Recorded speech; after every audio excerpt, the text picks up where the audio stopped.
yung ipapahinga mo ng weekend, pwede mo siyang i-free dive para ka na rin nagpahinga sa sulit. Though nakakapagod, oo.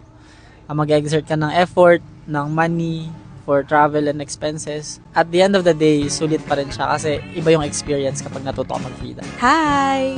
So, I'm here with Coach Jail right now, and it's actually a Friday, but I have few questions for him na related sa weekend. My first question for you, ano usually yung pinagkakaabalahan mo every weekend? Recently, katatapos ko lang ng Masters of Freediver. That's Wave 3 of Molchanovs.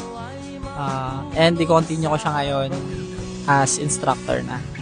That's the next step. So, nag-enjoy ako magturo, especially pag underwater na.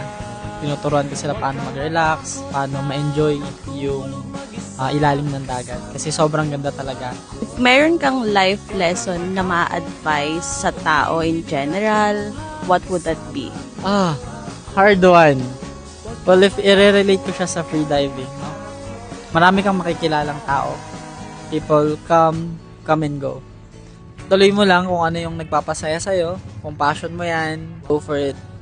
Sulit yung pagod. Basta alam mo na worth it yung naghihintay.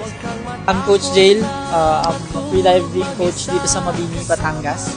Kapag gusto nyo mag-freedive, send us a message. Huwag na kayong mahiya. Mag-dive tayo every